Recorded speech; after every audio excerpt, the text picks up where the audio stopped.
ಹೆಸರು ನಾಗವೇಣಿ ದೇವಮಠ್. ನಾನು ಸರ್ಕಾರಿ ಪ್ರಥಮ ದರ್ಜೆ ಕಾಲೇಜು ನವನಗರದಿಂದ ಬಂದಿದ್ದೇನೆ. ನನ್ನ ಪ್ರಶ್ನೆ ಏನೆಂದರೆ, ನಿಜವಾದ ಹೊಲೆಯರು ಯಾರು ಮತ್ತು ಉಚ್ಚ ಕುಲದಲ್ಲಿ ಹುಟ್ಟಿದವರು ಯಾರಾಗುತ್ತಾರೆ? ಗುರುಗಳು ಹೇಳ್ತಾರೆ, ಗದಗಿನ ಜಗದ್ಗುರುಗಳು ಹೇಳ್ತಾರೆ. ಒಳ್ಳೆಯ ಪ್ರಶ್ನೆ. ಈ ಪ್ರಶ್ನೆಗೆ ನಮ್ಮ ಧರ್ಮಗುರು ಬಸವಣ್ಣನವರು ಬಹಳ ಸ್ಪಷ್ಟವಾಗಿ ಉತ್ತರವನ್ನು ಕೊಟ್ಟಿದ್ದಾರೆ. ನಿಜವಾದ ಹೊಲೆಯರು ಯಾರು? ಕೊಲುವವನೇ ಮಾದಿಗ, ಹೊಲಸು ತಿಂಬುವವನೇ ಹೊಲೆಯ ಅಂತ ಹೇಳಿದರು. ಇದರ ಮೇಲೆ ನಮ್ಗೆ ಗೊತ್ತಾಗ್ತದೆ.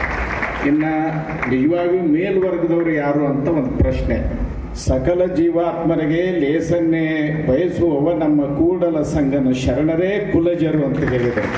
ಎಲ್ಲ ಜೀವಾದಿಗಳು, ಕೇವಲ ಮನುಷ್ಯರಿಗೆ ಅಲ್ಲ, ಜಗತ್ತಿನಲ್ಲಿ ಹುಟ್ಟಿರುವಂಥ ಎಲ್ಲ ಪಶು ಪಕ್ಷಿ ಪ್ರಾಣಿ ಎಲ್ಲರಿಗೂ ಕೂಡ ಒಳ್ಳೆಯದನ್ನು ಬಯಸುವಂಥ ವ್ಯಕ್ತಿಗಳೇ ಶ್ರೇಷ್ಠ ಕುಲದವರು, ಮೇಲ್ವರ್ಗದವರು ಅನ್ನುವಂಥ ಒಂದು ಮಾತನ್ನು ಹೇಳಿದರು. ಮುಂದಿನ ಪ್ರಶ್ನೆ.